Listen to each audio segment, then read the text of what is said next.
Hello everybody, I'm Adi, welcome to Midlife Crisis. I've got a couple of things on the agenda for today. One is 1 year ownership of the GSXR, and the other one is a few comments I've had on some of the other videos. I find them a little bit baffling, but then again, maybe it's just me. So maybe you can comment and let me know. Maybe, maybe I'm not right. A couple of the comments I've been having are, there was one on the Booster, one on the GSX S1000. People basically saying, well, what are you doing 45 and a 60 and things like that, and oh, you're not driving it right, that's why it don't work right. I don't know if there are, obviously, I ride bikes to their full, and it doesn't matter where it might be, but I ride them to the full. But obviously some of the footage you can't put on YouTube. You're just waiting for somebody to come and tap you on the shoulder, shall we say. So if you're looking at my videos and going, oh well, he's a crap rider and he rides this, the idea of my videos, especially the ones on other bikes, is 100% is supposed to be a real world video, e.g. riding on roads in the real world at the speed limits that we're supposed to be going along at. Yes, I do try them at higher speeds. Yes, I do try them in different areas. But at the end of the day, my reviews are set solely so that you know that when you buy that bike, if you've watched my video, it was my interpretation of what it's like on the roads, as in these roads. Excuse me. I'm not trying to say that it doesn't go on a track and do amazing wonders. It's not something I do, and I'm not going to buy a bike for the track. If I was going to buy a bike for the track, I'd go straight out, buy an RR BMW, set it up for the track and be done with it. I'm not going to do that. I want to know what the bike's like in the real world, where we're going along at real world speeds. So I'm sorry if you're looking at my videos thinking, well, you're just a shit rider. Fair enough. Maybe I am, maybe I'm not as good as what you might be, but at the end of the day, I want people to go in with an open mind thinking, hang on a minute, this will either, yes, it will do what real world speeds and everything, or no, it won't. So I apologise for anybody if it sounds like a bit of a gripe, but I do feel that it's something I need to address. All those people that are watching my videos and wanting to see wheelies and stoppies and bikes doing rev limiter burnouts and whatever else it is you want to see, you're not going to see it on my videos, so please don't bother watching them. Anyway, that's that out of the way. So, right, year of ownership on the Ojitsu. Well, it's been brilliant, absolutely brilliant.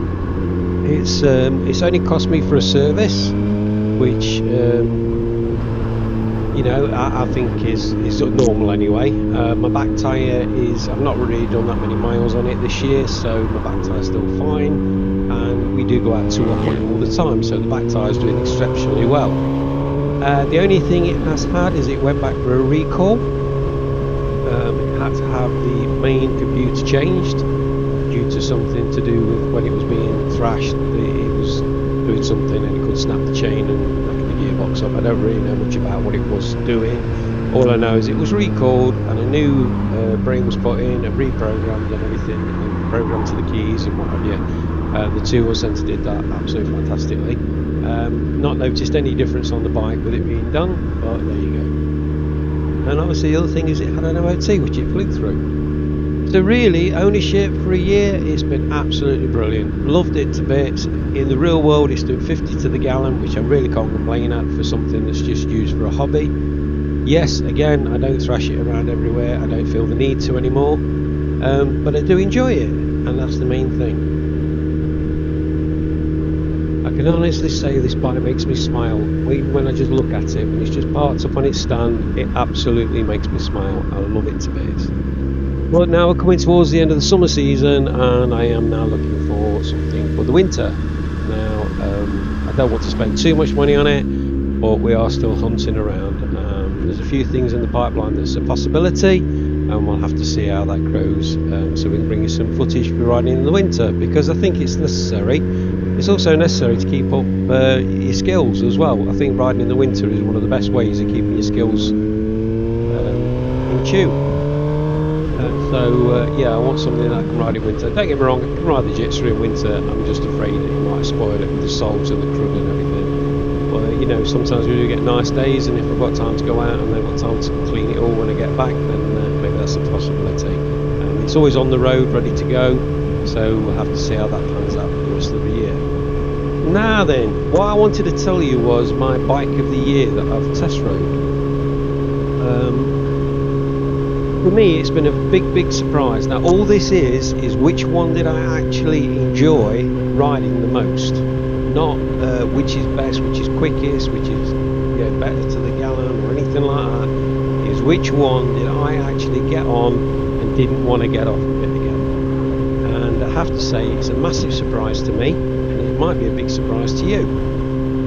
But the bike for this year, on all the road tests that I've done, I would honestly love to ride again, is the V-Strom 650. I absolutely adored that bike. If you watch the videos back, you'll see how much I enjoyed it. I actually went, well, I think I did about 100 and something miles on it, and absolutely thoroughly enjoyed it. And yeah, if I had to pick one bike that I've ridden this year, and that includes the boosters and things like that, the one that I actually would love to ride again would be the V-Strom 650.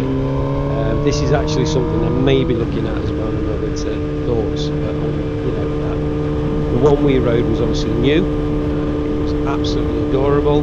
It was fantastic fuel consumption.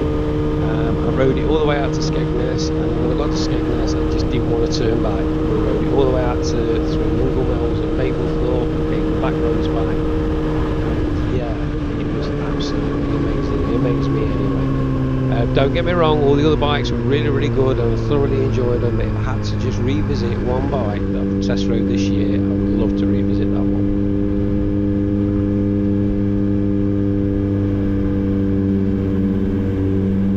We would absolutely love to hear what you've been doing this year on your bikes, where you've been, what you've been up to, where you've gone, somewhere that was special for you, special roads that maybe we can attempt to go down and record some footage on. Anything that you've done this year, please comment to us and give us a shout and tell us what you've done, because obviously we know our roads and we tend to kind of stick to them, which is a shame. We need to go and be a bit more adventurous, which is what we're going to do next year, and maybe through the winter. So yeah, tell us what you've got, tell us what you've been doing, tell us what bikes you've been riding on. You know, I've had a few good comments on the V-Strom 650 as well, with other people who've got it who've said exactly the same. They rode it and fell in love with it. It doesn't look anything great, it doesn't sound anything special, it has got massive amounts of power. It was just absolutely spot on all the way through. So what have you got, and what would you recommend? Anything you want us to go and test ride next year, give us a shout and we'll see what we can organise and what we can put together. We still haven't managed to ride a Harley yet. I've still got that in the back burner. Still haven't managed to really get in touch with Harley World and have a chat with them, but we will do. Hopefully there'll be a bit more content from Teresa as well as we're going along. She seems to enjoy doing it, so hopefully we're going to have a bit more of that. Please remember to subscribe. Please remember to just hit the bell. Share it with your friends. If you've enjoyed the video, just share it with your friends. See what they think of it. We're happy for any comments, good or bad. We don't mind. They are what they are. We understand that we're not perfect and brilliant at this. There might be some new equipment coming soon, so hopefully you might even improve videos that we're doing for you. But until then, thank you so much for watching. We hope that you have, if we don't do any more videos this year, which I'm hoping we will be, but if not, I hope you've enjoyed your season, or still enjoying your season, still getting out on those days. Just watch for those slippy leaves. Take care everybody, ride safe, and thank you so much for supporting our channel. Bye.